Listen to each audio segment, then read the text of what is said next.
आपला पुढचा टॉपिक आहे लोकशाही संस्थांचा विकास.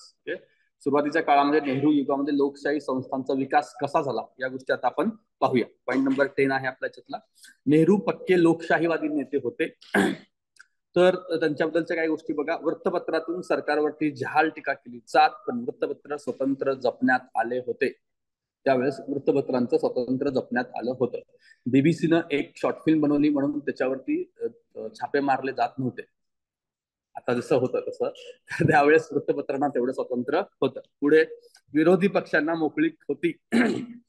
प्रश्नोत्तराच्या तासाला संपूर्ण वेळ नेहरू स्वतः सभागृहात हजर राहत होते. म्हणजे फक्त भाषण देताना येत नव्हते, स्वतः ते प्रत्येक विरोधकांच्या भाषणाच्या वेळेस हजर राहत होते. ओके.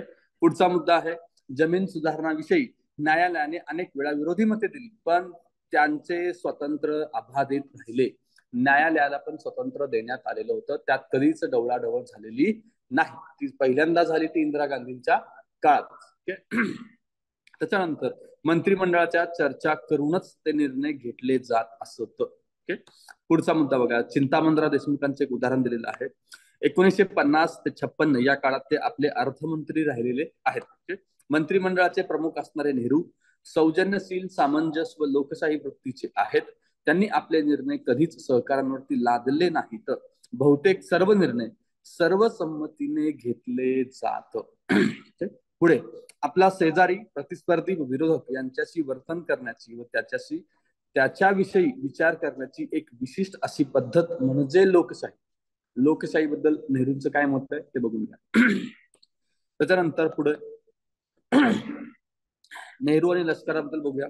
सेनादले विशिष्ट प्रसंगात, राजकारणात आणि सरकारी कामकाजात ढवळाढवळ करण्याची शक्यता आहे याची नेहरूंना चिंता वाटे. 19व्या शतकात France, Germany, third world countries मध्ये असे प्रकार घडून आले होते, तशी भारतात सिच्युएशन येईल अशी भीती नेहरूंना वाटत असत. म्हणून त्यांनी लष्कराचा आकार कमी ठेवला होता.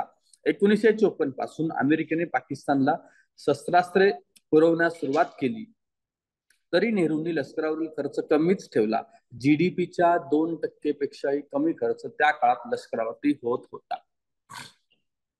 पुढे लष्करावरती खर्च कमी करण्याची इतर 2 कारणे होती. विकास कामाला पैसा लष्कराकडे वळवायचा नव्हता. विकास कामाचा पैसा विकासासाठी वापरायचा होता. आपल्याकडे संरक्षण साधने निर्माण करणारे उद्योग नव्हते, त्यासाठी परकीय देशावरती अवलंबून राहायचे नव्हते. ओके.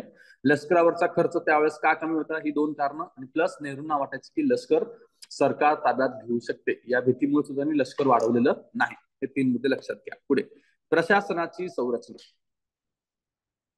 इंग्रजांच्या काळात ICS ही प्रशासन व्यवस्थेचा कणा होता. इंडियन सिव्हिल सर्व्हिस का इम्पेरियल सिव्हिल सर्व्हिस? सुरुवातीची इम्पेरियल आणि नंतरच्या काळातली इंडियन सिव्हिल सर्व्हिस. नेहरू आणि पटेल यांच्यात मतभेद होते. ICS वरून यांच्यात दोघात असलेले मतभेद आपण सार्वजनिक सेवा या टॉपिक मध्ये पाहिलेलं आहेच. नेहरूंचा ICS अधिकाऱ्यांवरती आक्षेप होता, कारण ते सनातनी वृत्तीचे होते. 1946 मध्ये ते म्हणाले होते की प्रशासकीय चौकटीस त्यांनी जहाज म्हटले होते, जे जहाज मोडतोड झालेले आणि मंदगतीने चालणारे असून परिवर्तनाच्या पर्वाला अगदी अयोग्य असे आहे. म्हणजे त्या काळच्या ICS व्यवस्थेला ते अयोग्य म्हणत असत. हा एक मुद्दा लक्षात घ्या. पुढे पटेलांचे म्हणणे असे होते की आहे तसेच चालू द्यावे. अंतर्गत अशांततेच्या आणि देशात कधीही गोंधळ माजू शकतो अशा स्फोटक परिस्थितीत विद्यमान प्रशासकीय यंत्रणा चालू ठेवणे गरजेचे आहे.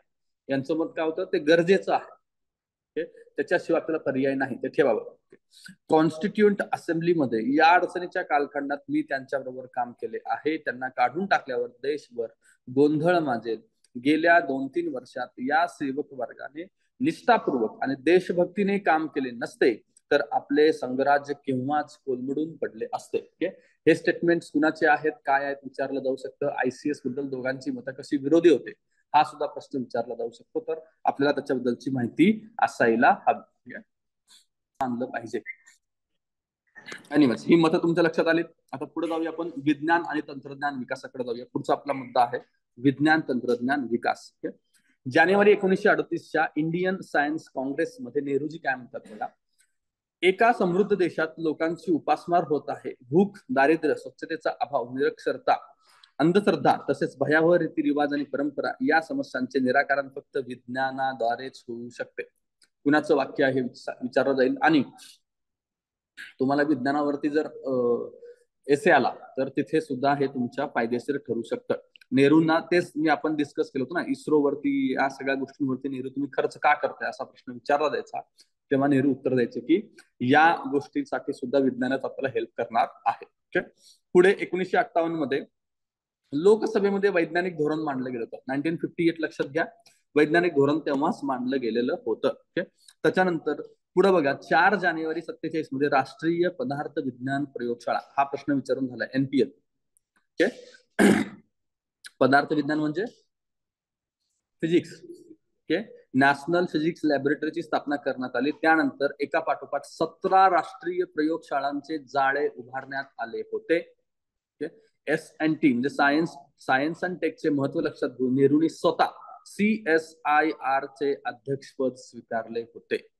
Council on science and industrial research त्याचं अध्यक्षपद स्वतः प्रधानमंत्र्यांनी स्वीकारलं होतं. हे का स्वीकारलं जातं की त्या इन्स्टिट्यूशनला आम्ही किती महत्व देतो हे सांगण्याची एक पद्धत असते.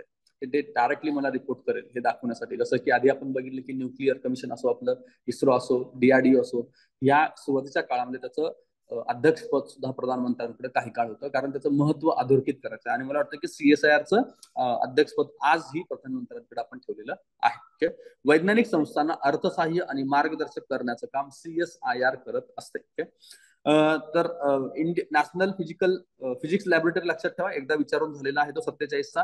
त्याच्यानंतर 52 ला IIT खरगपूरची स्थापना आहे, आपण ते पाहिलेलं आहे. 48 मध्ये पुन्हा अणुऊर्जा आयोगाची स्थापना आहे. फर्स्ट अध्यक्ष कोण होते? होमी बाबा होते. 1956 मध्ये तुर्भे येथे भारताची तसेच आशियातील पहिली अणुभट्टी कार्यान्वित करण्यात आलेली आहे. तुर्भेची कधी आहे? 1956. तुर्भेला इंग्लिशमध्ये काय म्हणतात? ट्रॉम्बे किंवा तुर्भे दोन्ही येऊ शकतात. 1962 ला इन्कोसोपारची स्थापना आहे, that is Indian national committee on the space research. Thumba येथे TERLS ची स्थापना आहे. रॉकेट लॉन्चिंग फॅसिलिटी TERL येथे होती. आणि ह्या सगळ्या शिफारशी बाबांच्या होत्या. होमी बाबा लक्षात ठेवा. आपल्याला कदाचित साराभाई वाटू शकतात, बट होमी बाबांची शिफारस होती. ठीक आहे. आता हे सिक्वेन्स मात्र लक्षात ठेवा. 48 ला अणुऊर्जा आयोग आहे. 47 आधी लक्षात घ्या, नॅशनल फिजिक्स लॅबोरेटरी आहे, नंतर अणुऊर्जा आयोग आहे, IIT खरगपूर आहे, त्याच्यानंतर आपल्या ट्रॉम्बेची किंवा तुर्भेची अणुभट्टी आहे, त्याच्यानंतर इन्कोसोपारची स्थापना झालेली आहे. विज्ञानानंतर आता आपण पुढे जाऊया सामाजिक परिवर्तनाकडे. कॉन्स्टिट्यूशन ऑफ इंडिया मध्ये आर्टिकल 38 जे आहे ते काय सांगतं? To promote the welfare of the people by securing a social order permitted by justice, social, economic and political. Welfare करायचं असेल तर आपल्याकडे जस्टिस पाहिजे 3 प्रकारचे, सोशल, इकॉनॉमिक आणि पॉलिटिकल. आणि मिनिमाइज इनइक्वॅलिटीज कुठल्या गोष्टीमध्ये? Income, status, facility and opportunity. हे दोन्ही कलम 38 मध्ये आहेत, ते तुम्हाला लक्षात असलं पाहिजे. 55चं आवडी सेशन आपल्याला माहिती आहे. आवडीमध्ये समाजवादी समाज व्यवस्था घडवण्याचा स्वीकार काँग्रेसनं केलेला होता. दुसरा आणि तिसऱ्या पंचवार्षिक योजनेसाठी हेच उद्दिष्ट आपल्या समोर ठेवण्यात आले होते. पहिली पंचवार्षिक योजना तसं आपण म्हणू शकत नाही, कारण त्यावेळेस आवडी सेशन झालं नव्हतं आणि तसं धोरण आपण स्वीकारलं नाही. 55 ला स्वीकारलं, त्याच्यामुळे पुढच्या 2 पंचवार्षिक योजनेवरती या धोरणाचा प्रभाव जास्त दिसून येतोय. यालाच कल्याणकारी राज्याचा प्रारंभ असं म्हटलं गेलं आहे. कल्याणकारी राज्याच्या प्रारंभाबद्दल प्रश्न आला तर आवडी सेशन पासून सुरुवात आहे आणि समाजवादी रचनेचा प्रभाव आहे, इतकं लक्षात घ्यायचं. महत्वाच्या उपाययोजना कोणत्या होत्या बघा. पहिलं आहे शिक्षण, आरोग्य या सामाजिक सेवांचा विस्तार करायचा, जमीन सुधारणा करायची, प्रोग्रेसिव्ह इन्कम टॅक्स ची पद्धत लागू करायची, नियोजनबद्ध आर्थिक विकास करायचा, सार्वजनिक क्षेत्राचा झपाट्याने विस्तार करायचा आणि कामगार कल्याण करणे आणि अजून काही इतर गोष्टी आहेत. कल्याणकारी राज्य म्हणजे काय असा जर तुम्हाला प्रश्न विचारला गेला तर खूप वेळा इंटरव्ह्यूला हा सुद्धा प्रश्न विचारला जातो. कल्याणकारी राज्य कशाला म्हणायचं? भारत कल्याणकारी राज्य आहे का? जगातील कोणते कोणते राज्य कल्याणकारी आहेत? Welfare state. त्याच्यानंतर जर तुम्हाला वेलफेअर स्टेट विचारलं तर DPSP मध्ये सगळ्या कलम तुम्ही सांगू शकता की या कलमांचं इम्प्लिमेंटेशन केलं तर भारत किंवा इतर कुठलाही देश कल्याणकारी स्टेट गणला जाऊ शकतो. पुढे 55 मध्ये आपला अस्पृश्यतेचा कायदा आहे, आपण पाहिले ते. त्याच्यानंतर पुढे बघा, स्त्रियांच्या सामाजिक आणि राजकीय स्थितीवरून त्या देशाच्या संस्कृतीचा अंदाज करता येतो. हे वाक्य कुणाचं आहे? चार्ल्स फुरियेचं वाक्य आहे. ते तुम्हाला हे सुद्धा कोट यूज करता येतं. बघा, तुम्ही हे इतिहासाचं पुस्तक जे आपल्या नोट्स आहेत ते जरी वाचलात तर तुम्हाला ऍटलिस्ट 40-50 कोट्स सापडतील, जे की तुम्ही कुठे ना कुठे यूज करू शकता. ते कोट्स तुम्ही फोटो काढून एक PDF बनवा किंवा लिहून काढा. ओके. आता हे काही काही ठिकाणी आंबेडकरांच्या नावाने सुद्धा हे कोट सांगितलं जातं. ओके. पण चार्ल्स फुरिये यांचं नाव लक्षात ठेवा. 1951 मध्ये आपल्याकडे हिंदू कोड बिल आलेला आहे. नेक्स्ट आहे आपलं पायाभूत शिक्षण संस्थेबद्दलचे मुद्दे बघूया. 1951 मध्ये आपली साक्षरता बघा, 51 मध्ये हे पाहिलं आपण. आता दोन्ही ठिकाणी वेगवेगळे थोडेफार आकडे खालीवर होऊ शकतात. पुरुषांची एकूण होती 16.6, पुरुष 25% आणि स्त्री 6%. फक्त 6% स्त्रिया सुशिक्षित किंवा साक्षर होत्या, सुशिक्षित नाही, साक्षर होत्या.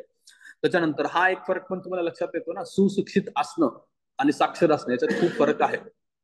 साक्षर असणारा व्यक्ती सुशिक्षित असेलच असं काही नाही. निरक्षर असणारे व्यक्ती सुद्धा सुशिक्षित असतात. करेक्ट आहे? येतं का तुम्हाला लक्षामध्ये मी काय सांगतोय ते? साक्षर असणारे व्यक्ती उलट अधिक म्हणण्यापेक्षा कमी सुशिक्षित असतात, ते दिसून येते.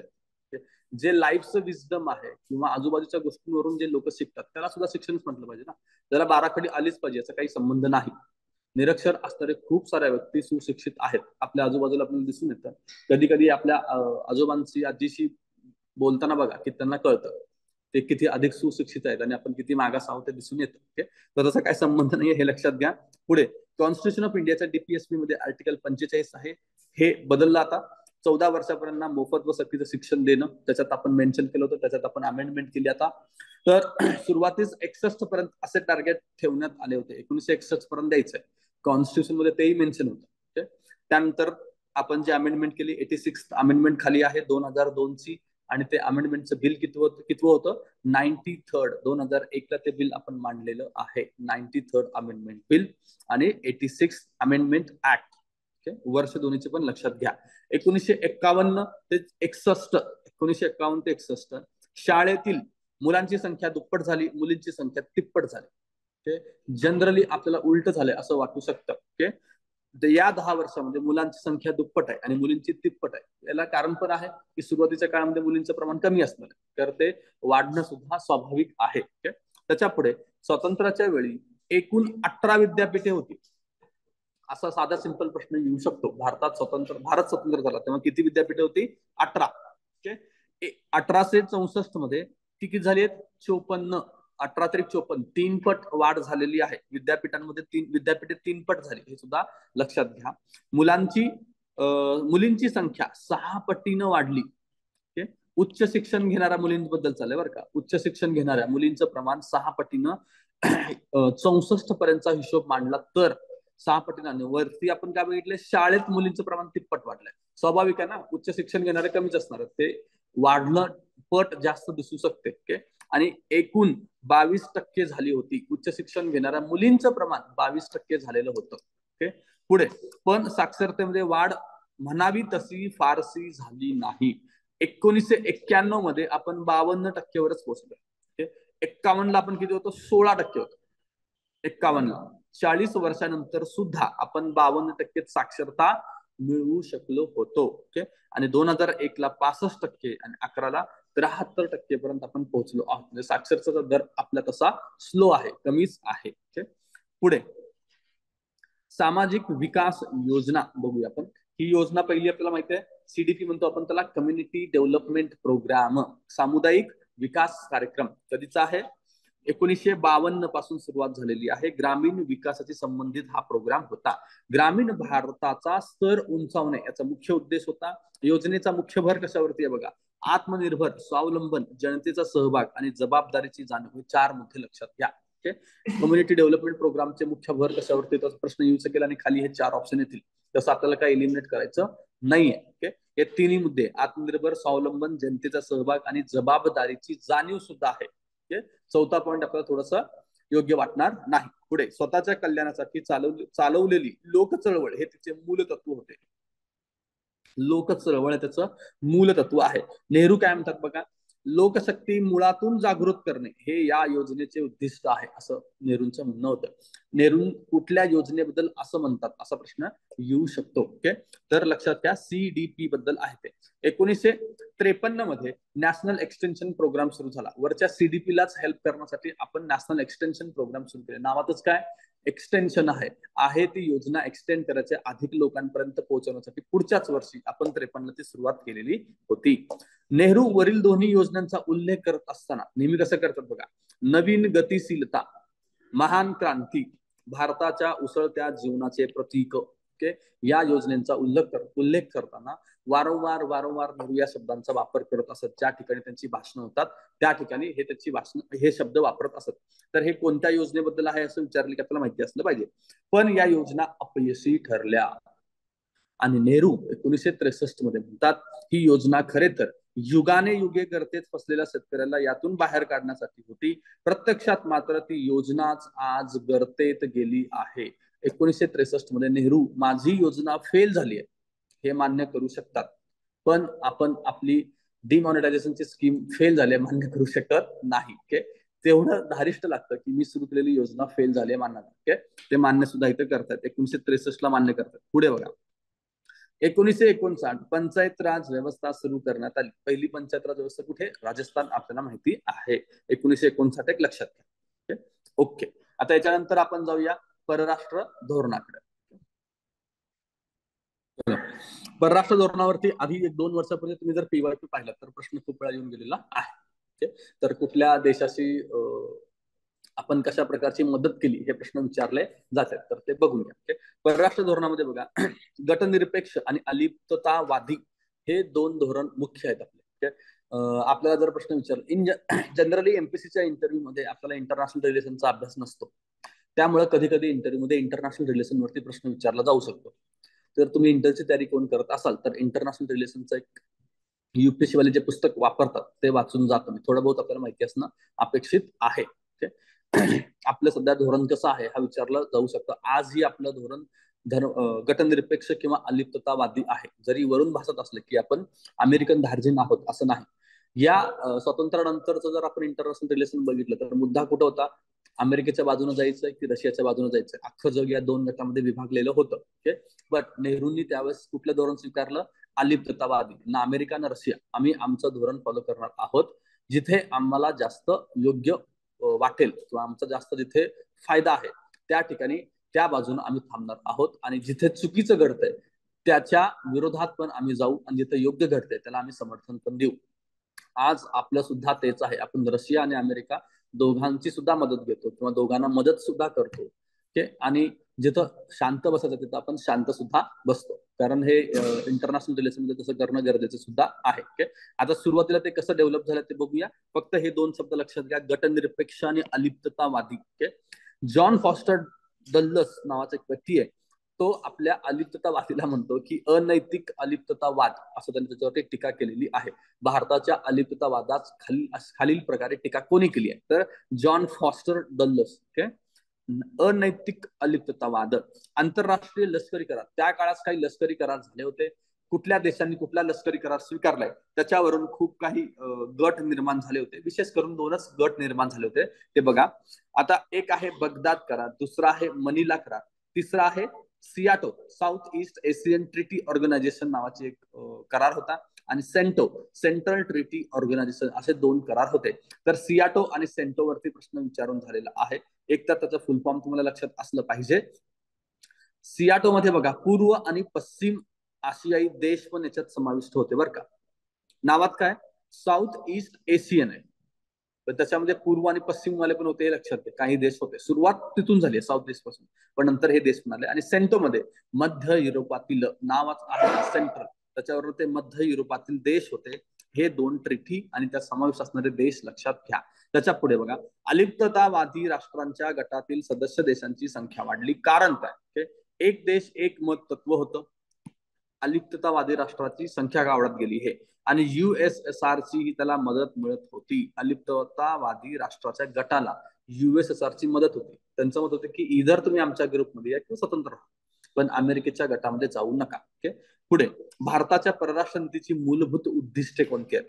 वसाहतवादाविरुद्धच्या लढ्यास पाठिंबा देणे, ओके, आण्विक शक्तीचा विरोध करणे, या यास विरोध करणे, यास विरोध करणारे कोण कोण व्यक्ती आहेत बघा. आण्विक शक्तीस विरोध करणारे कोण आहेत? Mahatma Gandhi, Albert Einstein, Burton Russell, Nehru आणि अनेक काही. अणु ऊर्जेला विरोध करणारे हे लोक होते.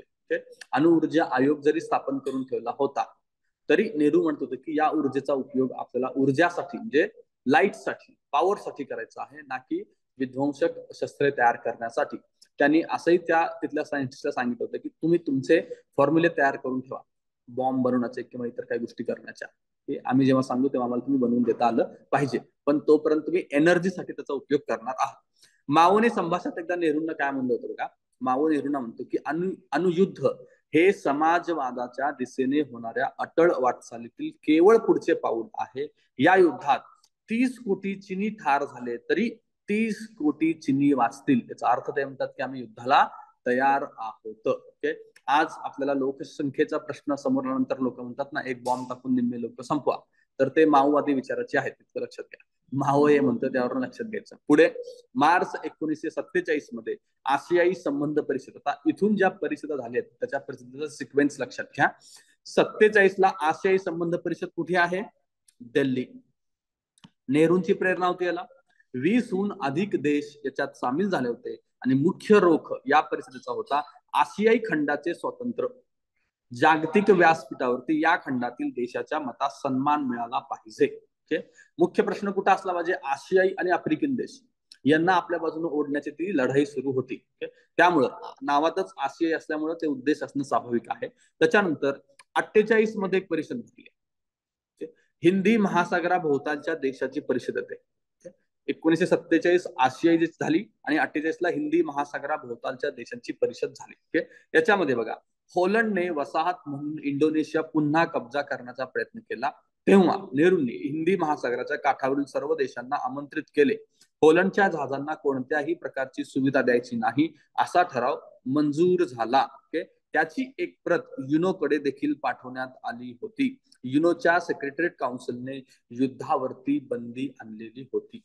असा प्रश्न येऊ शकतो की 1948 मध्ये एका विषयाच्या संबंधित नेहरूने एक परिषद बोलवली आणि युनोकडे पण पत्र पाठवलं. त्यानंतर युनोने त्या युद्धावरती बंदी आणली. तर ते युद्ध कुठल्या देशांच्या संबंधित होते?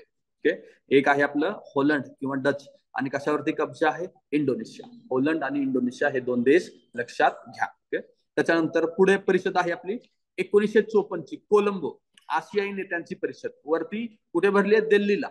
आता इथे त्यांची परिषद भरली आहे ती कोलंबोला. दिल्ली आणि कोलंबो लक्षात घ्या. 47 आणि ही 54 आहे. त्याच्यानंतर 55ला परिषद भरली आहे बांडुंग. बांडुंग कुठं आहे? इंडोनेशियामध्ये आहे बांडुंग. आफ्रो एशियन देशाची परिषद आहे. आशिया देशांची कुठे भरली? आफ्रो एशियन देशांची कुठे भरली? हे कन्फ्युजन दूर करा. ओके. बांडुंग मध्ये ती आफ्रो एशियन देशांची भरलेली होती. त्यात ठराव काय झाला? जागतिक शांतता आणि अण्वस्त्र विरोध. सुरुवातीच्या काळातल्या परिषदांमध्ये अण्वस्त्र विरोध हे तुम्हाला कॉमन मुद्दा सापडेल. ओके. भारताकडे अण्वस्त्र नव्हता, इतर देशांकडे होता. ज्याच्याकडे अण्वस्त्र आहे तो जगावरती राज्य करेल अशी त्यावेळी एक कॉन्सेप्ट असल्यामुळे ते होतं. जेव्हा भारताकडे अण्वस्त्र निर्माण झालं तेव्हापासून भारत अण्वस्त्राचा विरोध करत नाही. तो म्हणते की शांततेसाठी वापर करणे. ओके. त्याच्यानंतर पुढे 1961ला बेलग्रेड. बेलग्रेड कुठे आहे? युगास्लाविया. लक्षात ठेवा. ओके. हे दोन शहरं बांडुंग इंडोनेशिया, बेलग्रेड युगास्लाविया, हे लक्षात घ्या. अलिप्त राष्ट्रांची परिषद आहे. ओके. आशियाई परिषद, आफ्रो एशियन परिषद, अलिप्त राष्ट्रांची परिषद. सिक्वेन्स आहे 54, 55, 61. Colombo, Bandung, Belgrade. ओके. कबाब लक्षात ठेवा. कबाब तुमच्या लक्षात राहिलं. ओके. आणि अलिप्त राष्ट्रांच्या परिषदेमध्ये सुद्धा काय आहे? आण्विक निशस्त्रीकरण आणि जागतिक शांतता हाच एक मुद्दा आहे. हा असणं कॉमनच आहे ना. हे जे रशिया आणि अमेरिकेमध्ये वार चालू होता तो त्याच मुद्द्यावरती होता. जो कोल्ड वार होता ना त्याचा मुद्दाच तो होता. ओके. त्यामुळं आपण हे मुद्दे नेहमी प्रत्येक परिषदेमध्ये उचलत होतो. पुढं सार्वत्रिक क्षेत्रातील उद्योगांच्या उभारणीसाठी भारत सुरुवातीपासून विशेषतः 1954 पासून USSR वर अवलंबून राहिला. स्टॅलिनचा मृत्यू झाल्यानंतर भारताचे USSR बरोबरचे संबंध चांगले झाले होते.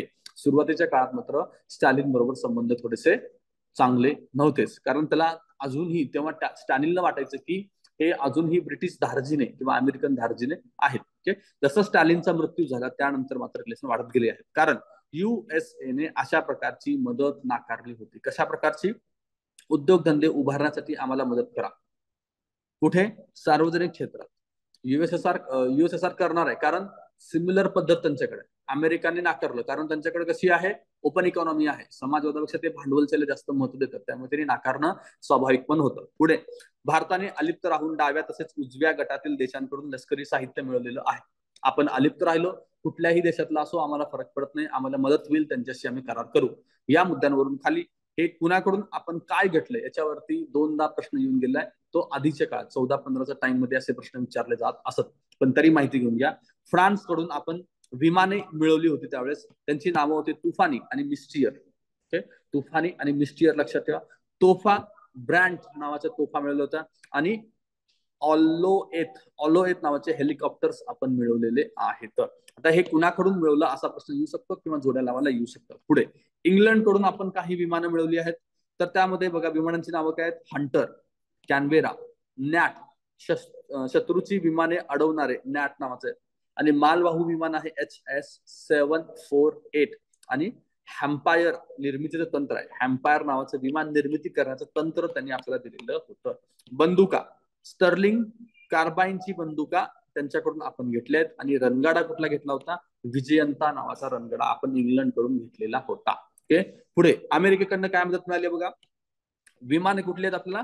फेअर चाइल्ड पॅकेट, आणि तोफा आहेत 106 तोफा. 106 तोफा आपण अमेरिकेकडनं घेतलेले आहेत. म्हणजे मदत बघा अमेरिकेकडून किती कमी आहे. ओके, उलट इंग्लंड आणि फ्रान्स कडून जास्त मदत आहे सुरुवातीच्या काळामध्ये. ओके, रशियाकडून सुद्धा सुरुवातीला मदत तशी कमी आहे. विमानं, मिग विमान तर आपल्याला माहित आहे. ओके, MI4 आणि AN-12 ही विमानं आपण रशियाकडनं घेतलेली होती.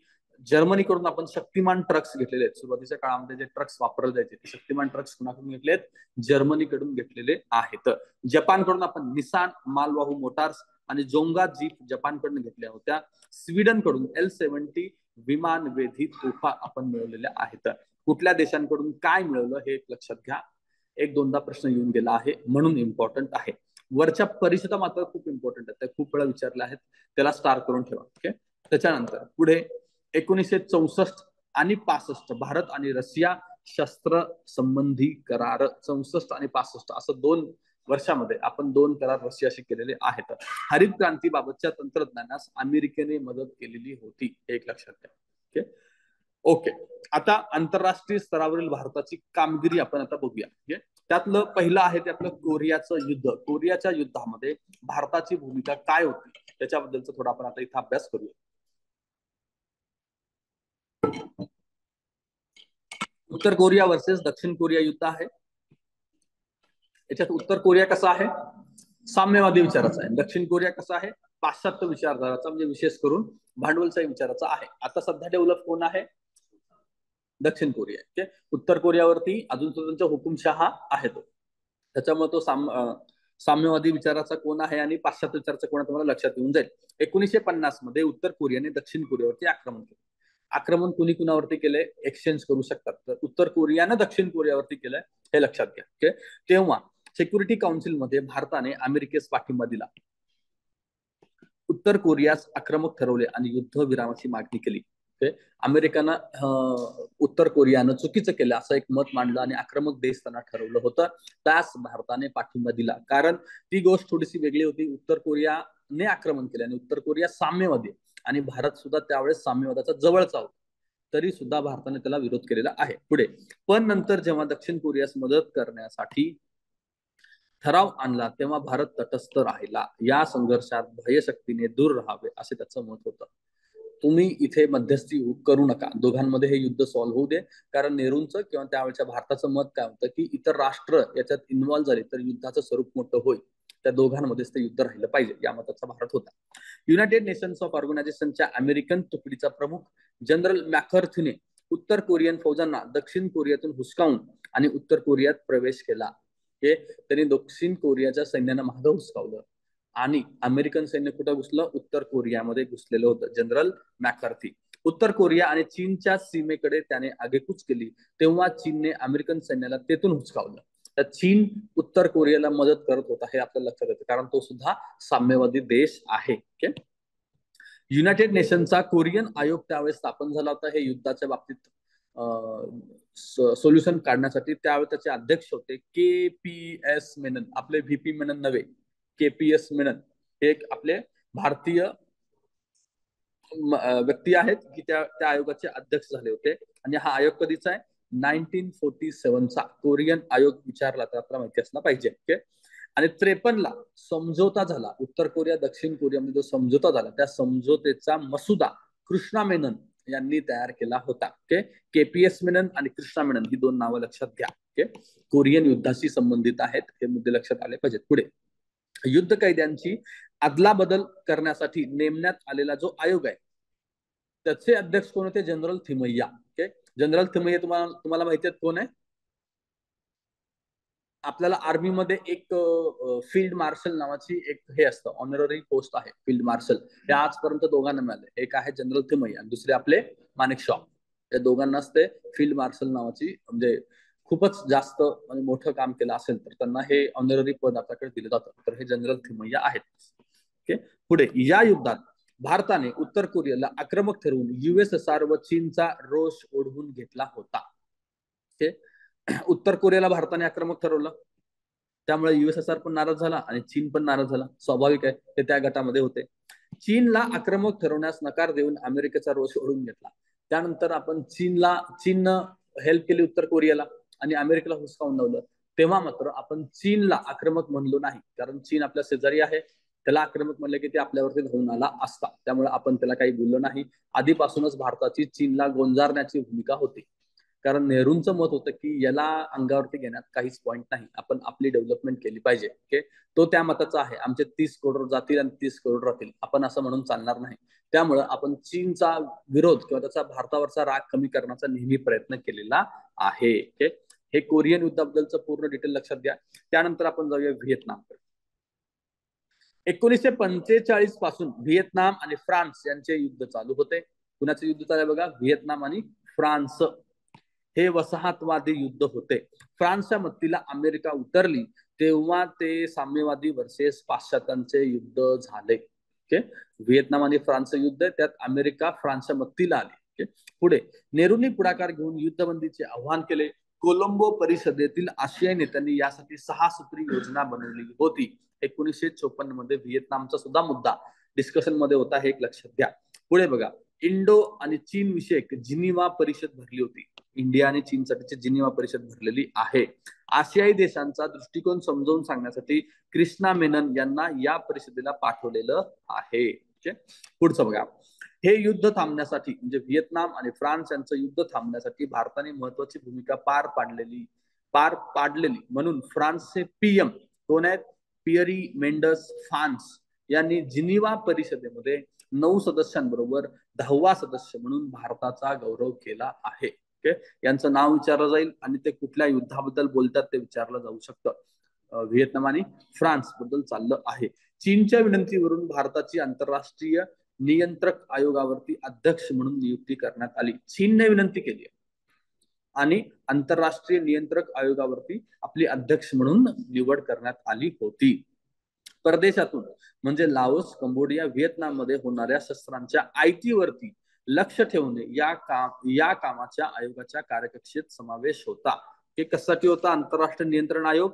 काही देशांमध्ये म्हणजे या कंबोडिया, लाओस आणि व्हिएतनाममध्ये बाहेरून शस्त्र येणार नाहीत याच्यावरती लक्ष ठेवायचं या आयोगाचं काम होतं. ओके. हे झाला दुसरा व्हिएतनाम आणि फ्रान्सचं युद्ध. तिसरा मुद्दा आपला होता आंतरराष्ट्रीय प्रश्नामध्ये सुरुवातीला सुएझ कालव्याचा. ओके. सुएझ कालव्याबद्दल बघूया आपण. इजिप्तने आपले अलिप्तवादाचे धोरण सोडून द्यावे असे इंग्लंड आणि अमेरिकेकडून इजिप्तवरती दबाव आणला जात होता. इजिप्त सुद्धा अलिप्तवादी देशामध्ये होता, भारतासारख्या गटामध्ये. त्याच्यावरती हे दोघं दबाव आणत होते की तू आमच्या गटात ये. याचाच एक भाग म्हणून आस्वान धरणासाठी देऊ केलेली आर्थिक मदत उभय देशांनी मागे घेतली. आस्वान धरणाला आम्ही पैसे देत नाही असं सांगून त्यांनी ती मदत माघार घेतली. याला प्रतिक्रिया म्हणून इजिप्तने सुएझ कालव्याचे राष्ट्रीयकरण केले. ओके. सुएझ कालवा जो आधी या सगळ्यांचा होता, प्रायव्हेट मालकीचा होता, याच्यामध्ये US आणि इतर लोकांचा सुद्धा हिस्सा होता, तर ते राष्ट्रीयकरण करून त्यांनी आपल्या ताब्यात घेतलेलं आहे. ओके. भारताचा म्हणजे याच्यावरून मग वाद निर्माण झाला. सुएझ कालव्याचं राष्ट्रीयकरण झालं तर तिथून होणारा जो व्यापार आहे तो ठप्प झाला होता. त्यावेळेस जो वाद निर्माण झाला त्यात भारताने कसा पुढाकार घेतलाय तो बघा. 1965 लंडनला एक परिषद भरली होती. भारताने याच्यामध्ये सुएझ कालवा हा इजिप्तचा अविभाज्य भाग आहे असं मान्य केलं. कालव्यावरती इजिप्तचा ताबा असावा हेही मान्य केलं. कालवा वापरणाऱ्या सर्व देशांनी मिळून एक सल्लागार परिषद बनवावी आणि सर्व वाद युनायटेड नेशनच्या संधेनुसार सोडवावे हे भारताची भूमिका होती. भारताने तयार केलेला समझोता जो मान्य करण्यात आला, या सुएझ कालव्यावरून निर्माण झालेला वाद भारताच्या मसुद्यानं सॉल्व्ह झाला हे आपल्याला लक्षात घ्यायचं आहे. पुढे चौथा मुद्दा आहे आपला हंगेरीची समस्या. युएसएसआर मधून हंगेरीला बाहेर काढण्यासाठी बंडाळी झाली होती. हंगेरीमध्ये युएसएसआरचं सैन्य होतं, तिथे एक बंडाळी झाली होती. तिचा बिमोड करण्यासाठी रशियाने हंगेरीमध्येच सैन्य घुसवलं होतं. कारण तिथं त्यांना सत्ता हवी होती हंगेरीमध्ये. ऑक्टोबर 1956चा काळ आहे. युनायटेड नेशन्स ऑफ ऑर्गनायझेशनने याचा निषेध केला, पण भारत मात्र तटस्थ राहिला. पाश्चात्य देशांकडून भारतावरती टीका झाली. आतापर्यंत ज्याने आक्रमण केला त्याला आक्रमक देश म्हणून भारत म्हणत आलेला आहे, जसं की उत्तर कोरिया आपण मागाशी पाहिलं. पण इथं मात्र आपण युएसएसआरला आक्रमक म्हणलो नाही. याचा राग इतर लोकांना, पाश्चात्य देशांना विशेष आलेला होता. भारताची भूमिका त्यावेळेस काय होती बघा. रशियाने आपले सैन्य माघारी घेतले पाहिजे, पण रशियाचा निषेध करून प्रश्न सुटणार नाही. समझोता घडवून आणला पाहिजे असं भारताचं मत होतं. स्वतः नेहरूंनी रशियावरती टीका केली. हंगेरीची राजधानी बुडापेस्ट येथे भारताचा राजदूत पाठवला नाही. याला प्रत्युत्तर म्हणून रशियाने सुरक्षा समितीत काश्मीर प्रश्नाविषयी तटस्थता बाळगली. काश्मीर प्रश्नासाठी आपल्याला रशियाची मदत हवी होती. आतापर्यंत काश्मीरचा प्रश्न आल्यानंतर रशिया लगेच व्हेटो पॉवर वापरतो. त्याची आपल्याला नेहमी हेल्प लागलेली आहे, होत आली आणि पुढेही लागणार आहे. त्यामुळे आपण रशियाच्या विरोधात स्टँड घेत नव्हतो आणि याच्यामुळे सुद्धा आपल्याला अलिप्तवाद आपला जो अनैतिक आहे असं काही लोक आरोप करत होते. पुढे कांगोचा प्रश्न बघा. 1960 मध्ये कांगो बेल्जियमच्या जोखडातून स्वतंत्र झाला. कांगो देशाबद्दल चाललंय. पण लगेच कटांग प्रांत जो तांबे या धातूच्या खाणीने समृद्ध होता, त्याने कांगोतून बाहेर पडण्याचे जाहीर केले. यास बेल्जियमचा उघड पाठिंबा होता. असणाऱ्या बेल्जियमचा पाठिंबा त्यांच्या ताब्यातून गेलेला एक देश आहे. त्या देशामध्ये पुन्हा कटांग प्रांत वेगळा होण्याचा विचार करतोय. मग बेल्जियमला ते ती संधी चालून आली, त्यामुळे बेल्जियमने त्याला मदत केली होती. यावेळेस कांगोचे प्रधानमंत्री होते पॅट्रिक लुम्बुम्बा. यांना रशियाचा पाठिंबा होता. लुम्बुम्बा आणि कासाबुवा यांच्यामध्ये काहीतर चाललेलं होतं, दोघांमध्ये सत्ता मिळवण्यासाठी त्यांच्यात गडबड चालू होती. याच्यामध्ये बघा, कासाबुवा यांना अमेरिकेचा पाठिंबा होता. म्हणजे पॅट्रिकला रशियाचा आहे आणि कासाबुवाला अमेरिकेचा आहे. आणि लष्करी सेनापती मोबुटू यांना बेल्जियमचा पाठिंबा आहे. म्हणजे तीन नेते आहेत, तिघांना वेगवेगळ्या देशांचा पाठिंबा आहे. या वादामध्ये लुम्बुम्बा यांचा खून झाला. म्हणजे एक मोठा लेटाचा म्हणजे प्रधानमंत्री आहे बघा, त्या काळचे प्रधानमंत्री त्यांचाच खून झाला. त्यामुळे त्या देशामध्ये गोंधळ निर्माण होणं खूप स्वाभाविक आहे. यानंतर भारताने पुढाकार घेतला. युनो मध्ये युद्धविरामाची जोरदार मागणी केली. काँगोमध्ये आपले सैन्य पाठवून यादवी युद्ध भारताने संपवलं आहे. इथे प्रत्येक आपापला फायदा बघत होता. रशिया, अमेरिका, बेल्जियम यांना आपले फायदे पाहायचे होते. त्यामुळे तिथे काँगोमध्ये खूप मोठ्या प्रमाणात गोंधळ निर्माण होता आणि तो गोंधळ शांत करण्यासाठी भारताने पुढाकार घेतला आणि आपलं सैन्य तिथं त्यांनी पाठवलं होतं. भारताचं सैन्य 63 मध्ये कटांग पर्यंत मध्यवर्ती सत्तेच्या नियंत्रणात आणले. कटांग परत मध्यवर्ती सत्तेच्या नियंत्रणात आणले आणि शांतता प्रस्थापित केली आहे. भारताने आपले सैन्य तिथं पाठवून आपण शांतता निर्माण केलेली आहे. आपण आता मणिपूरमध्ये पाठवत नाही, आपल्याच देशात, तर तिथे आपण बाहेरच्या देशातली शांतता मिळवलेली आहे.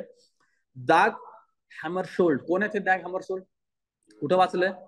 युनायटेड नेशनचे अध्यक्ष राहिलेले आहेत, चेअरमन राहिलेले आहेत. लिस्ट मला लक्षात असेल तर बघा. तर ते काय म्हणतात, त्यावेळेस युनोनं या प्रश्नासंबंधी त्यांची नेमणूक केलेली, युनोने त्यांना नेमलेलं होतं. तर ते म्हणतात की भारतासाठी तुम्ही ईश्वराचे आभार माना. जगाला किंवा काँगोच्या देशांना ते म्हणतात की तुम्ही ईश्वराचे आभार माना की भारत होता, त्यामुळे इथं शांतता निर्माण झालेली आहे. हे असे किती आहेत आपले, मला वाटतं की 5 देश आहेत आतापर्यंत आपण बघितलेले. काँगो पाहिलं, काँगोच्या वरती हंगेरीची समस्या, सुएझ कालवा इजिप्त, व्हिएतनामच्या वरती कोरिया. हे प्रत्येक 5 देशांबद्दलची थोडीफार माहिती लक्षात घ्या. त्यावेळेस काय काय झालं, भारताची भूमिका काय, त्यांचे नेते कोण होते माहिती असलं पाहिजे. किंवा हे आता डाग हॅमरशोल्ड यांचं ते स्टेटमेंट पण लक्षात घ्या. पुढे जागतिक महासत्तांची भारताचा संबंध याच्याबद्दल आता बघूया. ओके, त्यावेळेस दोन जागतिक महासत्ता होत्या. कुठल्या आहेत? अमेरिका आणि रशिया. अमेरिकाबद्दल बघू. काश्मीर प्रश्नावरून अमेरिकेने पाकिस्तानची बाजू घेतली होती. जम्मू काश्मीरच्या प्रश्नावरून अमेरिकेनं पाकिस्तानची बाजू घेतली आहे. युनोच्या आयोगाने पाक सैन्याचे काश्मीरमधील अस्तित्व सिद्ध करूनही पाक आक्रमक आहे ही भारताची भूमिका मान्य केली नाही. आधीपासूनच पाकिस्तानचा प्रश्न किंवा काश्मीरचा प्रश्न आला की त्याची भूमिका भारताच्या विरोधी आहे. अमेरिकेची भूमिका शीत युद्धापासून अलिप्त राहणे आणि साम्यवादाकडे झुकणे यास अमेरिकेस हे पटले नव्हते. याचा राग अमेरिकेला होता. ओके, आणि मुळात त्याचं अजून एक कारण पण आहे. पहिलं असो किंवा दुसरं महायुद्ध असो, या काळामध्ये अमेरिका आणि ब्रिटन एकत्र लढले आहेत. त्या दोघांमध्ये खूप चांगले संबंध होते आणि भारतावरती ब्रिटनचा राग असणं स्वाभाविक पण. तर हे दोघं दोस्त असल्यामुळं आपल्यावरती त्यांनी तो राग काढलेला आहे आणि ज्यावेळी संधी मिळाल्या जम्मू काश्मीरचा त्यावेळेस भारताला अडवण्याचा प्रयत्न केलेला आहे. पुढे पण खरे तर भारताचा द्वेष करण्याचा वारसा अमेरिकेस काही ब्रिटिश अधिकाऱ्यांकडून मिळाला आहे, ज्यांनी CII ची स्थापना करण्यास मदत केलेली. स्वातंत्र्यापूर्वीपासूनच काँग्रेसचा तिरस्कार आणि मुस्लिम लीगला जवळ करणे ही ब्रिटिशांची भूमिका होती. ती स्वातंत्र्यानंतरही तशीच राहिली आणि तोच वारसा अमेरिकेस मिळाला आहे. म्हणजे तिकडून त्यांना तो वारसा मिळालेला आहे. CII काय इंटेलिजन्स एजन्सी आहे त्यांची. तिथून ते मिळालेलं आहे. जर तुम्ही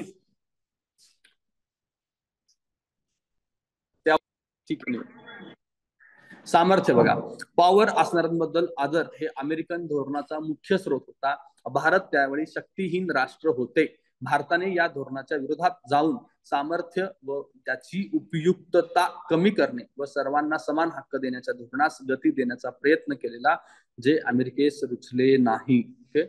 पुढे अमेरिकन प्रशासनातील काही अधिकारी वसाहतवादी होते. हा सुद्धा आहे. म्हणजे आपण जे मुद्दे काय बघतोय, अमेरिकेचा भारतावरती विशेष राग का आहे त्या गोष्टी आपण बघतोय.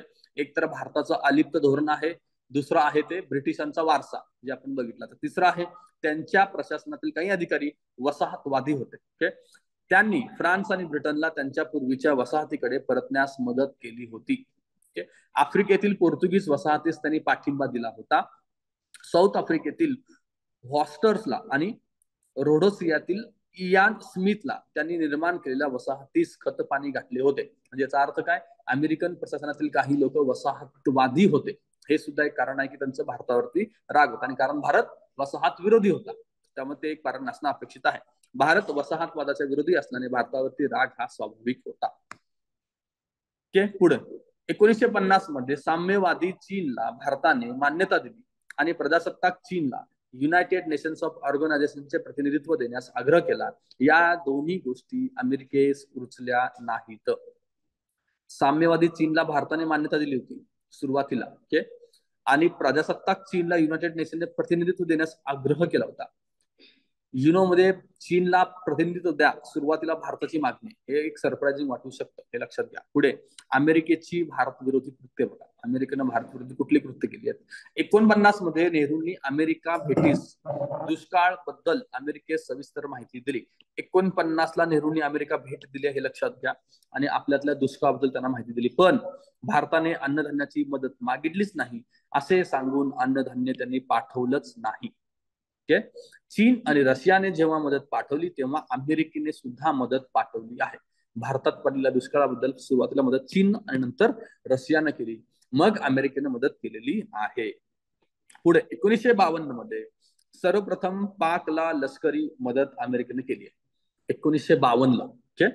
पुढचा मुद्दा, पाकला सेंटो आणि सियाटोचे सदस्य बनवून शीत युद्ध भारतीय उपखंडाच्या दाराशी आणून ठेवलेलं आहे. गोवा प्रश्नी 1955 मध्ये अमेरिकेने पोर्तुगीजांच्या भूमिकेस पाठिंबा दिला. अमेरिकेने कुणाला पाठिंबा दिलाय? पोर्तुगीजांना. म्हणजे कशाला? वसाहतवादाला पाठिंबा दिलेला आहे. भारताविरोधात जे जे शक्य आहे ते करण्याचा त्यांनी प्रयत्न केलेला आहे. पुढे पण भारत आणि अमेरिका संबंधात कायमस्वरूपी कडवटपणा नव्हता. कसा? तंत्रज्ञान आणि विज्ञानामुळे दोन्ही देशातील आर्थिक संबंध वृद्धिंगत होत होते. Chester Bowles, John Cooper, senator Fulbright सारखे काही उदारमतवादी अमेरिकन भारताबद्दल सहानुभूती दाखवून होते. नेहरूंच्या काळात हे काही लोक होते की जे भारताबद्दल सहानुभूती दाखवत होते. 19व्या शतकातील 5व्या दशकाच्या शेवटी शेवटी भारत अमेरिका संबंधात खूपच सुधारणा झाल्या होत्या. 5वं दशक म्हणजे 1950च्या आसपास याच्यात सुधारणा होत होत्या. केनेडी प्रशासनाने यासाठी अगदी उघड प्रयत्न केले. तर केनेडींचं नाव लक्षात घ्या. केनेडींच्या काळामध्ये भारताचे आणि अमेरिकेचे संबंध सुधारायला सुरुवात झाली होती. केनेडींनी प्रशासनातला महत्वाचा व्यक्ती होता जॉन के गालब्रेथ यांना भारतात राजदूत म्हणून पाठवले होते. केनेडींच्या काळात भारतात कोण राजदूत होता? जॉन के गालब्रेथ. एक नाव लक्षात घ्या. 1961 मध्ये ते भारतात आले होते. गालब्रेथ हे भारतप्रेमी आणि नेहरूंचे चांगले मित्र होते. तर अमेरिकनच्या सुरुवातीच्या संबंधाबद्दलची ही दोन नावं माहिती असली पाहिजेत. मगाशी आपण हे बघितलं तरी एकदा बघूया आपण सियाटो आणि सेंटो. सियाटो काय आहे? South East Asian treaty organization. त्यालाच काय म्हणतात? मनिला पॅक्ट सुद्धा म्हणतात. तर मनिला पॅक्ट नुसार ही एक ऑर्गनायझेशन स्थापन झाली आहे 1954 मध्ये. आणि सेंटो काय? Central treaty organization. Baghdad pact. Baghdad pact ती स्थापन झालेली आहे. आणि ते कधीच आहे? 1955 मध्ये. हे पॅक्ट आपण वरती पण बघितलेत आणि ऑर्गनायझेशन पण बघितलेल्या आहेत. आता जेव्हा तुम्ही नोट्स काढचाल ना तेव्हा हे असेच फॅक्च्युअल डेटा काढा. 100 पेजेस आपल्या या आफ्टर इंडिपेंडन्स आहेत तर ते तुमच्या 10 पेजेस मध्ये होऊन जाते. ओनली फॅक्च्युअल डेटा काढायचा आणि तोच रिव्हिजन करायचा आहे तुम्हाला. अमेरिकेबद्दलची माहिती कळाली. अमेरिकेचा विशेष राग काय आहे आपण हे बघितलेलं आहे आपल्यावरती. आता रशियाबद्दल पण बघूया.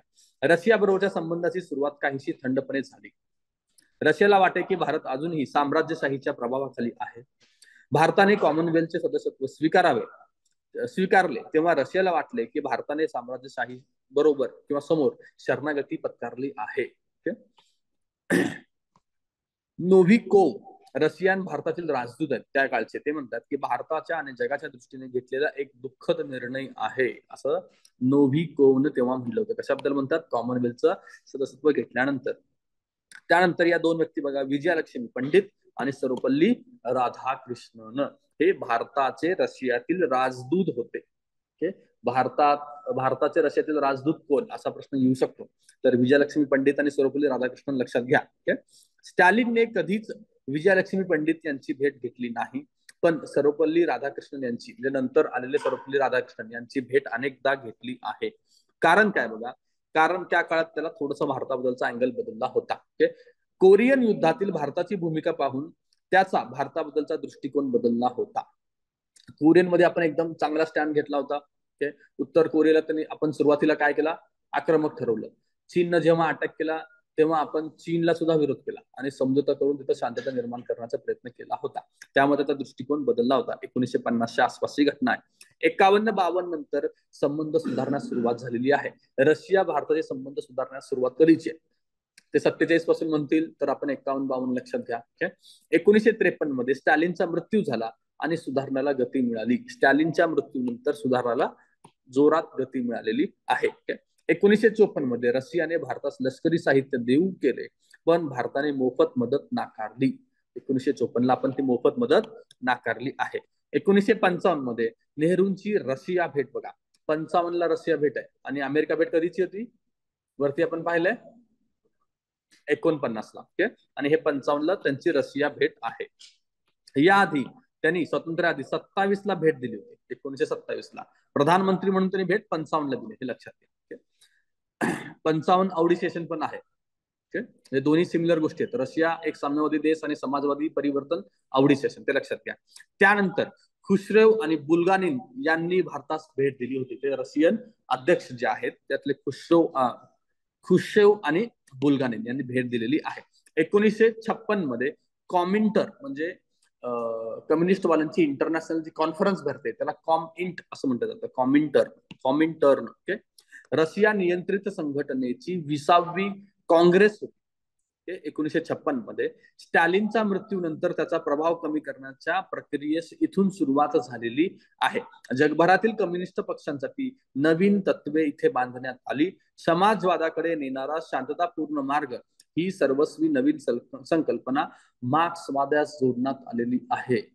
ही खूप मोठी घटना असल्यामुळे आपण अभ्यासतोय. काय? शांततापूर्ण मार्ग.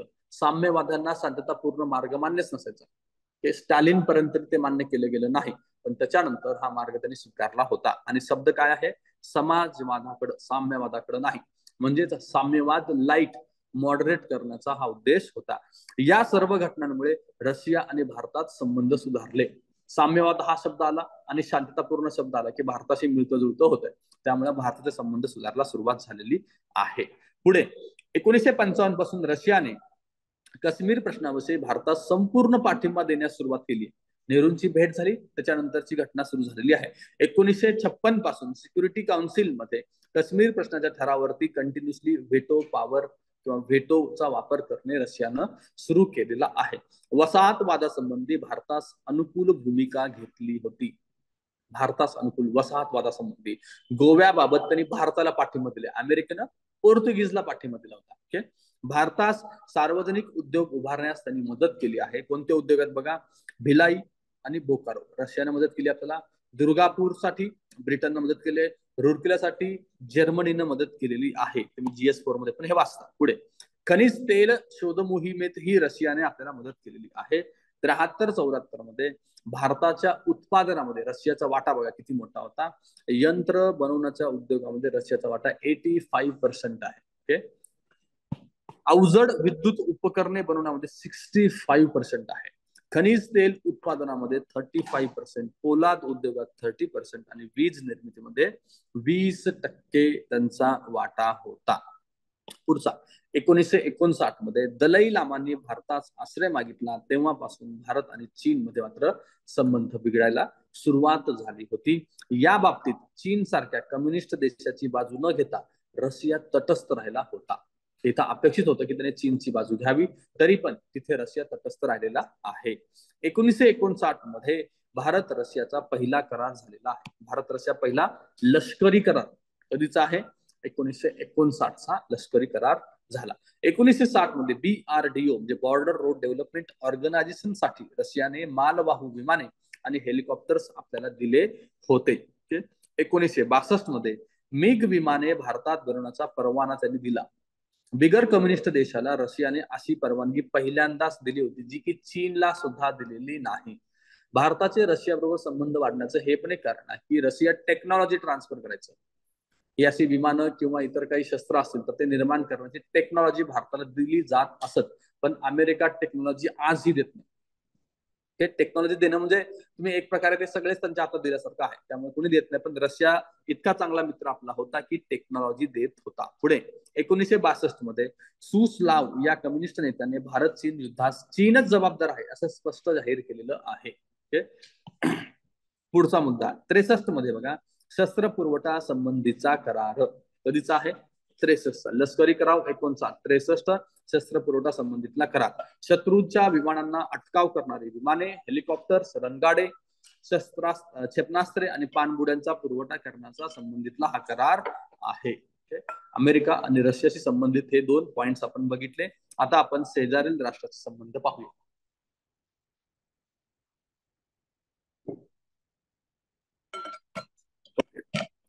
भारत आणि नेपाळ शांतता करार कधीचा आहे? 1950. व्यापारासाठी भारतात ये जा करण्यास अनिर्बंध सवलत, कसलेच बंधन नाही, 1950. तर या चॅप्टर मध्ये नेपाळचे रिलेशन मध्ये एवढंच आहे, याच्याहून जास्त काही अभ्यासाची गरज नाही. पुढे आपण जाऊया पाकिस्तानकडे. स्वातंत्र्य प्राप्तीनंतर लगेच 2 महिन्यात ऑक्टोबर 47 मध्ये पाकने काश्मीरवरती हल्ला केला होता. ऑक्टोबर 47 ला त्यास भारताने चोख प्रत्युत्तर दिले. नंतर हा विषय सिक्युरिटी काउन्सिल मध्ये घेऊन जाण्यात आला, पण तिथे अमेरिकेच्या राजकारणाचा फटका आपल्याला बसला आहे. ओके, युनायटेड नेशन्स ऑफ ऑर्गनायझेशनने 48 मध्ये ऑगस्ट 48 मध्ये सार्वमत घेण्याचा ठराव मांडला. यासाठी अटी काय होत्या? पाकने आपले सैन्य जम्मू काश्मीर मधून मागे घ्यावे, श्रीनगर प्रशासनाचा अधिकार संबंध काश्मीरभर लागू करावा. ओके, हे 2 मुद्दे आधी होते. या अटीची माहिती नसल्याने भारताने सार्वमतास विरोध केला. भारतभर खूप टीका झाली. या अटींची माहिती नसल्याने भारताने सार्वमतास विरोध केला आणि भारतावरती त्यावेळेस खूप मोठ्या प्रमाणात टीका झालेली आहे. ओके, त्यानंतर काही काळाने काश्मीरच्या घटना परिषदेने काश्मीरच्या सामिलीकरणावरती शिक्कामोर्तब केले. भारत म्हणतो की हे एक प्रकारचं सार्वमतच आहे. भारताने हा सुद्धा मुद्दा समोर ठेवला होता की जोपर्यंत पाक त्यांचे सैन्य माघार घेत नाही तोपर्यंत आम्ही सार्वमत घेणार नाही. आणि दुसरा मुद्दा काय झाला? की त्यांच्या असेंब्लीनं, काश्मीरची स्वतंत्र घटना होती आतापर्यंत, तर त्यांच्या असेंब्लीनं सामिलीकरणाला मान्य केलं आणि ते घटनेत समाविष्ट केले. तेच एक प्रकारचं सार्वमत तुम्ही समजून घ्या. ओके. आणि नंतरच्या काळामध्ये तर सार्वमत घेणं भारतासाठी अनुकूल ठरलं सुद्धा नसतं, कारण इतक्या मोठ्या प्रमाणात तिथे रॅडिकलिझम पसरलेलं होतं की कदाचित तिथे भारताच्या विरोधी सुद्धा मतदान होऊ शकलं असतं. ओके. त्यामुळं आपण सार्वमत घेणं टाळलेलं आहे. पुढे मोहम्मद अली बोग्रा यांच्याबद्दल बघा. 1953 मध्ये पाकचे प्रधानमंत्री होते. 53 मध्येच बोग्रा आणि नेहरू यांच्यात मैत्रीपूर्ण भेट झाली होती. 53 मध्ये, ऑगस्ट 53 मध्ये नेहरूंनी एका पत्राद्वारे काश्मीरमध्ये सार्वमत घेण्यास मान्यता दाखवली सुद्धा, पण अमेरिकेने पाकला फूस लावली आणि लष्करी मदत दिली. संबंध सुधारण्याची आशा धूसर झाली. जेव्हा जेव्हा संबंध सुधारतात असं दिसलं, तेव्हा तेव्हा अमेरिकेने संबंध सुधारू दिले नाही. ओके. सार्वमतासाठी युनायटेड नेशन्सने नेमलेले अधिकारी ऍडमिरल निमिट्स, ओके, कोण आहेत हे? ऍडमिरल निमिट्स हे अमेरिकेची पूर्ण खेळी आहे. ठीक आहे, चलो आपण पुढे जाऊया. 54 ला बघा, अमेरिका आणि पाकिस्तानमध्ये लष्करी करार झालेला आहे. 1954 ला अमेरिका आणि पाकिस्तानमध्ये लष्करी करार. आपला लष्करी करार कधी झालाय, त्यांचा कधी झाला, हे आपल्याला आकडे माहिती असले पाहिजेत. 1962 पासून पाक आणि चीनची जवळीकता वाढू लागलेली होती. मध्ये काही काळ रशियानेही पाकशी जवळीकता साधण्याचा प्रयत्न केला. रशियाने प्रयत्न केला. 1965 चे भारत पाक युद्ध थांबवण्यासाठी ताश्कंद येथे किसिंजर यांनी वाटाघाटीसाठी केलेला प्रयत्न हा त्याचाच एक प्रयत्न होता. किसिंजर यांचं नाव लक्षात घ्या. ओके. पण नंतर पाकने निराश केल्याने प्रयत्न सोडून दिले. रशियाला लक्षात आलं की पाक काय सुधारत नाही, त्यामुळे रशिया पाकशी जवळ जाण्याचा विषय समजा संपला आणि तो भारताशी चांगला मित्र म्हणून राहिलेला आहे. सुरुवातीस ओके. सुरुवातीस नेहरूंनी संबंध सुधारण्यासाठी केलेल्या प्रयत्नांमध्ये निर्वासितांना द्यायची नुकसान भरपाई, सिंधू नदी पाणी वाटप करार याबद्दल औदार्य दाखवलेले होते. या बाबतीमध्ये पाकचे संबंध सुधारावे म्हणून थोडीशी पडती बाजू आपण त्या काळात घेतलेली आहे. 1953 ला नेहरूंनी पाकला भेट दिली, हे पण लक्षात घ्या. कधी भेट दिली? 1953 ला भेट दिलेली आहे. पाकिस्तानच्या धोरणाबद्दल, परराष्ट्र धोरणाबद्दल KPS मेनन, कुठं बघितलंय KPS मेनन नाव? कोरिया युद्धात बघितलंय. तर पाकिस्तानच्या राजनीतीचा ठोस परिणाम असा झाला, पाकिस्तानच्या राजनीतीचा ठोस परिणाम असा झाला की अयूब खानांना अर्धचंद्र मिळाला, याह्या खानांना आपले स्वतंत्र गमावावे लागले आणि पाकिस्तानला आपल्या अर्ध्या भूमीवरती पाणी सोडावे लागले. KP मेनन म्हणतात की तुमची डिप्लोमसी किती फेल आहे बघा. तर त्या फेल्युअर असण्याचं कारण त्यांनी हे गोष्टी सांगितलेल्या आहेत. हे कुणाचं म्हणणं आहे असं विचारलं जाईल. KPS मेनन यांचं म्हणणं आहे, हे लक्षात घ्या.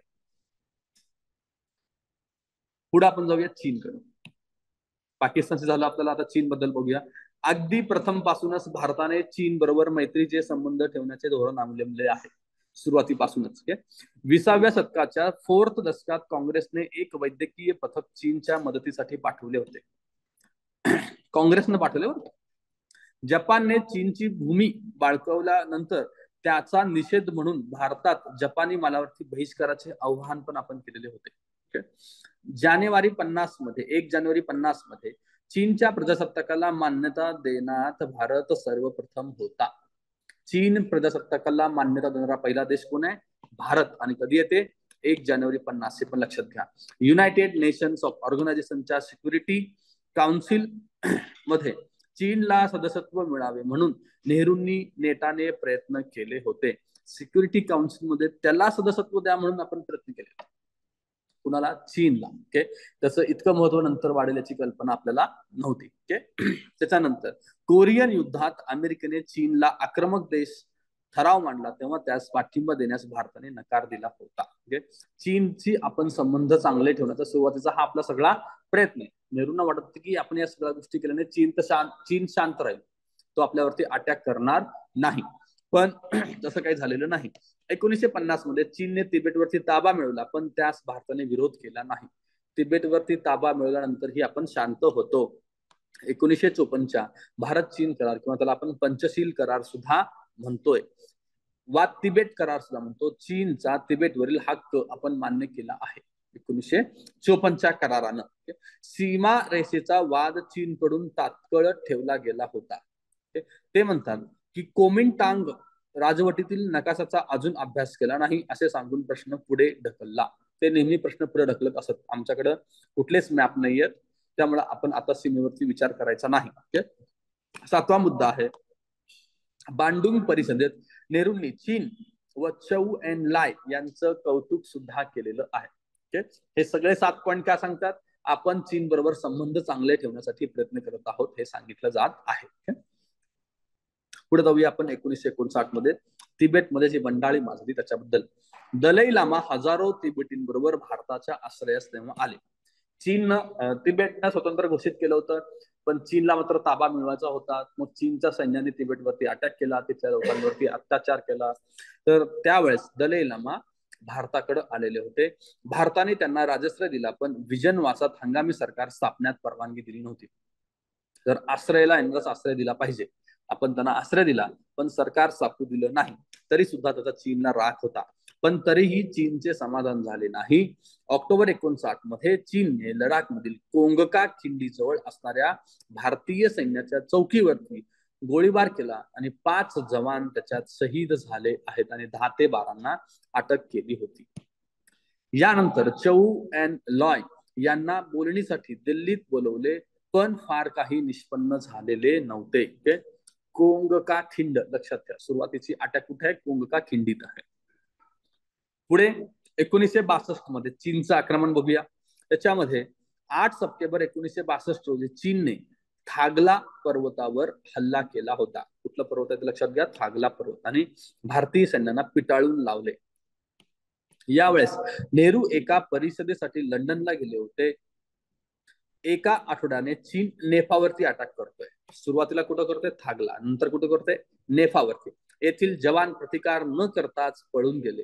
नंतर गलवान खोऱ्यातील काही चौक्या त्यांनी ताब्यात घेतल्या. नंतर कुठे, गलवान खोरे. सिक्वेन्स लक्षात घ्या, थागला, नेफा आणि गलवान. ओके.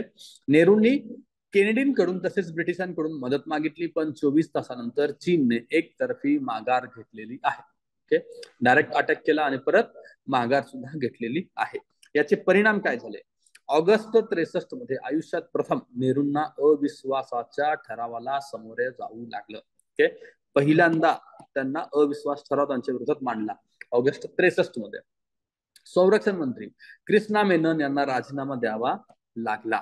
आणि कोण संरक्षण मंत्री झाले, यशवंतराव चव्हाण. ओके.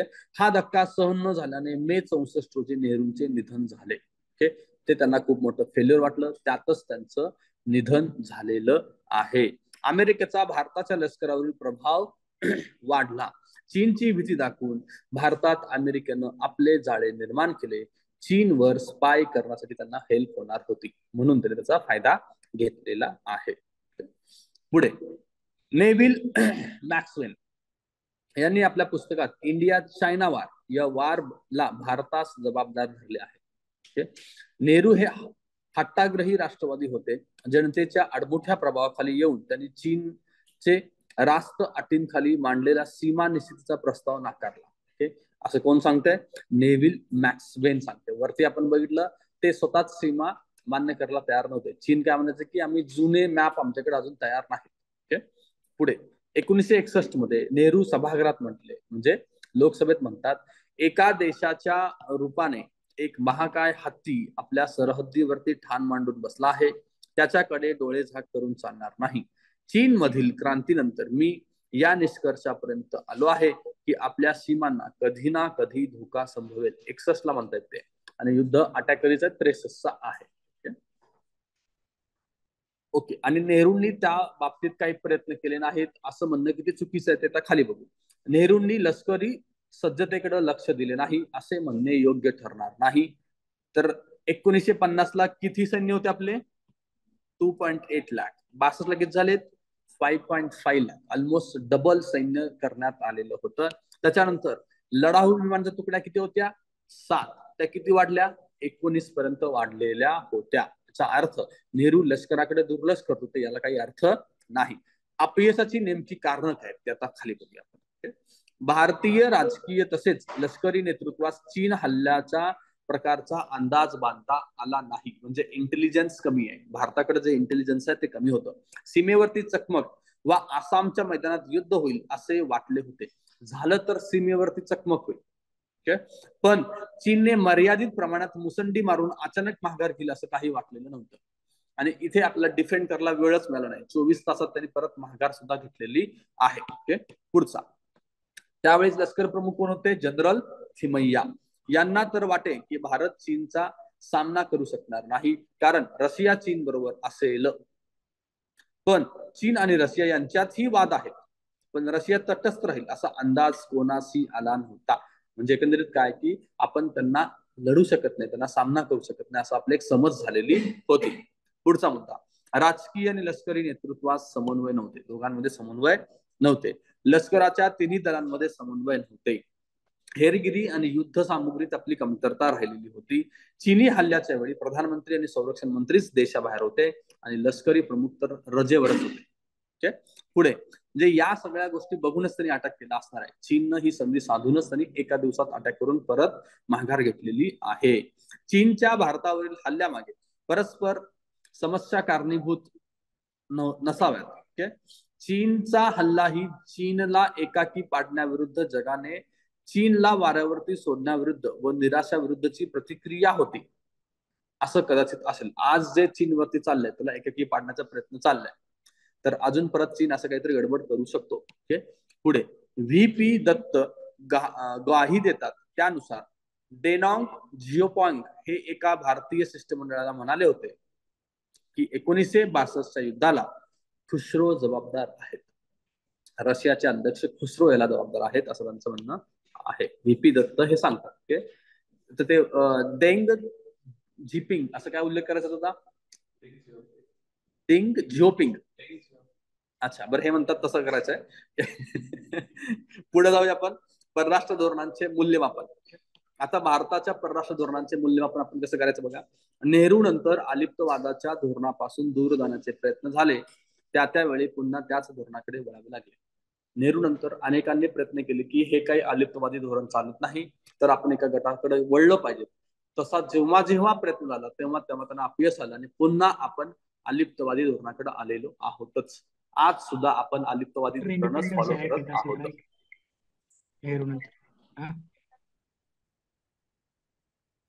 तर आपलं जे परराष्ट्रीय धोरण होतं त्याचं मूल्यमापन बघूया काय काय आहे. 1966 मध्ये इंदिरांनी अमेरिकेच्या जवळ जाण्याचा प्रयत्न केला होता. ते कारण काय होतं? चीन युद्धखोर आहे याची कल्पना अमेरिकेस आलेली. यानंतर चीनने हल्ला केल्यास अमेरिकेकडून मदतीची अपेक्षा आपल्याला होती, म्हणून आपण जवळीक साधण्याचा प्रयत्न केला. 1962 आणि 65च्या युद्धामुळे निर्माण झालेल्या नाजूक आर्थिक स्थिती आणि अन्नधान्य तुटवड्यात अमेरिकेची मदत करेल, अमेरिका मदत करेल अशी अपेक्षा असल्यामुळे इंदिरांनी अमेरिकेच्या जवळ जाण्याचा प्रयत्न केलेला होता. ओके, इंदिरांनी अमेरिकेच्या सल्ल्यानुसार रुपयाचे अवमूल्यनही केले होते 1966 ला. ओके, जे चुकीचं आहे ते त्यांनी नंतर मान्य पण केलेलं आहे. पण अध्यक्ष लिंडन जॉन्सन यांनी जाणीवपूर्वक अन्नधान्य पुरवठ्यास उशिरा केला होता. इंदिरांनी त्यातून लवकरच धडे घेतले आणि अमेरिकेचा नाद सोडून दिलेला होता. ओके, म्हणजे अमेरिकेशी आपलं कधी जास्त पटलेलं नव्हतं. पुढे. जनता सरकार आणि राजीव गांधींनीही नेहरूंच्या अलिप्तवादाचा धोरणावरच चालावे लागले. इव्हन जनता सरकारला सुद्धा तेच धोरण फॉलो करावं लागलं, जे की जनता सरकारमधले मोस्ट ऑफ लोक अमेरिकन धार्जिन होते. ओके, पुढे. पंचशील तत्व आणि शांततेच्या धोरणाचा प्रभाव याच्याबद्दलची माहिती घेऊया आपण आता. फेब्रुवारी 1972 मध्ये शांघाय संयुक्त पत्रक अमेरिका आणि चीन यांनी काढलं होतं. शांततामय सहजीवनाच्या नेहरूंच्या पंचशील तत्वावरच ते अवलंबून होते. 72ला शांघाय संयुक्त पत्रक आहे. कुणाकुणामध्ये आहे? अमेरिका आणि चीन मधलं पत्रक आहे आणि त्याच्यामध्ये सुद्धा नेहरूंच्या पंचशील तत्वांचा उल्लेख आहे. रशियाचे मिखाईल गोर्बाचेव आणि राजीव गांधी यांनी नोव्हेंबर 86 मध्ये दिल्ली येथे एक जाहीरनाम्यावरती स्वाक्षरी केली. याचा गाभा सुद्धा नेहरूंचं पंचशील तत्वच होतं. ओके, पुढे आपण जाऊया. ऐतिहासिक दृष्टिकोनातून जवाहरलाल नेहरूंनी काय कामं केली काय नाही ते आपण बघूया. भारत हेच सर्वस्व. नेहरूंसाठी भारत हेच सर्वस्व होतं. त्यांनी राष्ट्रवाद आणि समाजवादाचा ध्यास घेतला होता. राष्ट्रीय स्वातंत्र्याचे दृढीकरण त्यांनी केले होते. राष्ट्रीय एकात्मतेचे पोषण त्यांच्या काळात झाले. समाजवादी व्यवस्थेची उभारणी त्यांनी केलेली आहे. नेहरूंनी भांडवलशाही पद्धत व सामाजिक विषमतेस कारणीभूत ठरणाऱ्या नागरिकांना सातत्याने विरोध केला. हा एक मुद्दा निगेटिव्ह वाटू शकतो आपल्याला. काय आहे बघा, भांडवलशाही पद्धती आणि सामाजिक विषमतेस कारणीभूत ठरणाऱ्या नागरीकरणास त्यांनी सातत्याने विरोध केला. त्यांना असं वाटायचं की जसं नागरीकरण होईल तसं समाजवादास विरोध वाढेल, आणि ते एका दृष्टीनं बरोबर पण आहे. भारताचं नागरीकरण जसं वाढत आहे तसं भारत भांडवलशाही होत आहे. ओके, कारण ही जी लोक थोड्याशा मध्यम वर्गात येतात त्यांना अचानक गरीब वर्गाचा राग यायला लागतो. त्यांना असं वाटतं की सरकार सगळं त्यांनाच देतं, आम्हाला काही मिळत नाही. पण हे विसरतात की आम्ही कधी काळी त्या वर्गात होतो, त्या वर्गात असताना आम्हाला त्याचा फायदा झालेला आहे. ओके, तर हे असंच चालू राहतं. ओके, आणि त्याच्याहून पुढे अजून श्रीमंत झाले की म्हणजे की आम्हीच टॅक्स भरायचा आणि फायदा सगळ्यांना होतो. मग कधी काळी कुणीतरी टॅक्स भरलाय तेव्हा तुला फायदा झाला होता. तर हे चक्र असंच असणार आहे. त्यामुळे जसं जसं आपण पुढे जातो तसं समाजवादावरती राग वाढत जातो, कारण तुमच्या पगारातून टॅक्स कट होत असतो ना, त्यामुळे त्याचा राग येतो, बाकी काही नसतं. पुढे, भारतीय समाजाचा समाजवादी मार्गाने मूलभूत स्वरूपाचा कायापलट घडवून आणण्याचा त्यांनी प्रयत्न केला आहे, पण त्यात त्यांना अपयश आलंय. असं बिपिनचंद्र म्हणतात की त्यांना समाजवाद स्थापन करण्यात यश आलेलं नाही. नेहरूंच्या समाजवादात समाविष्ट असणारे किंवा त्याला आपण नेहरूवाद पण म्हणतो, त्यात बघा काय काय आहे. पहिला मुद्दा आहे संधीची समानता, दुसरा आहे सामाजिक न्याय, तिसरा आहे उत्पन्नाचे न्याय वाटप, चौथा आहे सामाजिक व आर्थिक विषमतेचा परिहार, पाचवा आहे वैज्ञानिक दृष्टिकोन. समाजवादामध्ये पण ते वैज्ञानिक दृष्टिकोन ऍड करतात.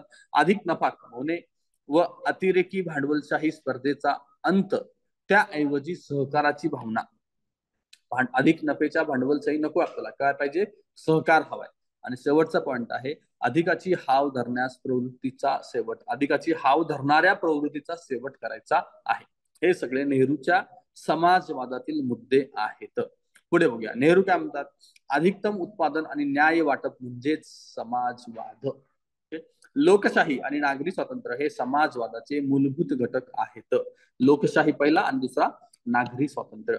कोणतेही कार्य समाजाच्या मतैक्यानेच व्हावे हे नेहरूंचे मत होते. सगळ्यांमध्ये मतैक्य असावं असं त्यांचं मत होतं.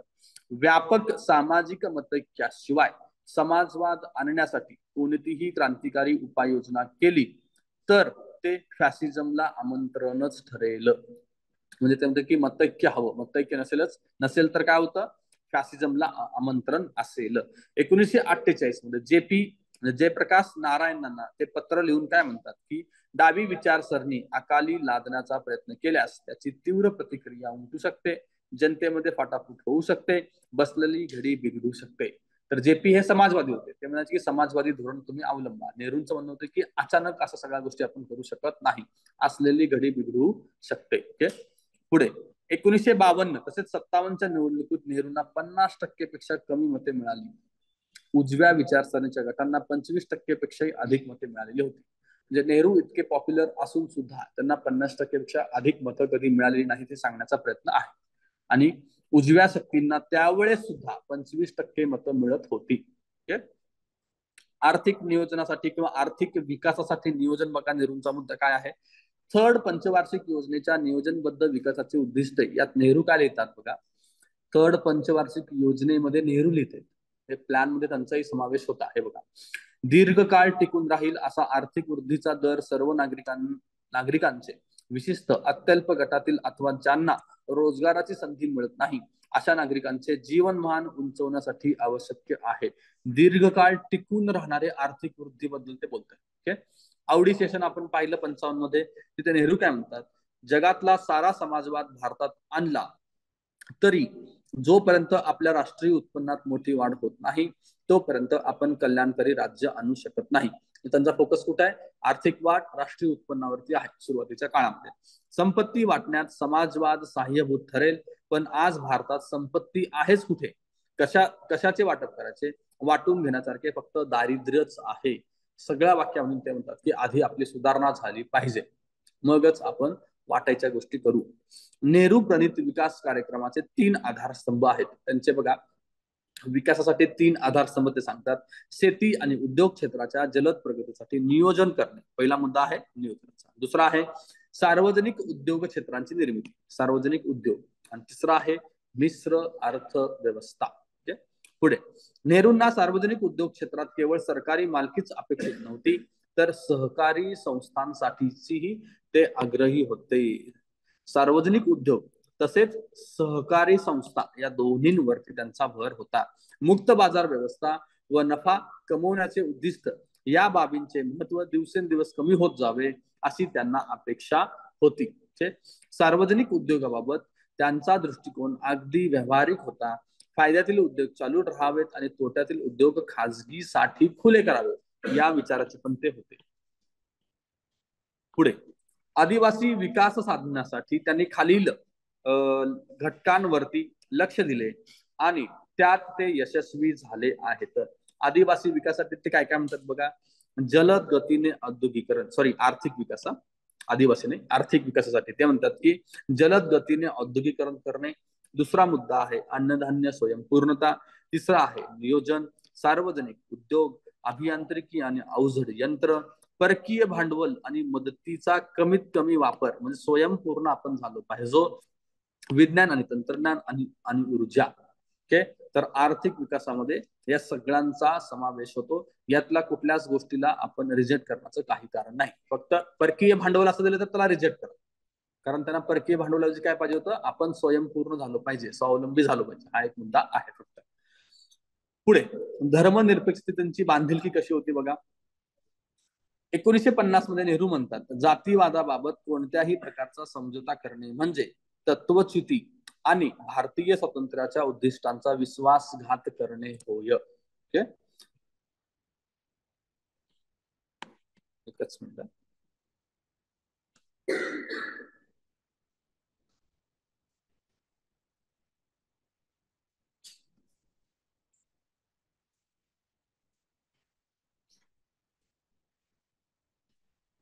पेज नंबर किती आहे.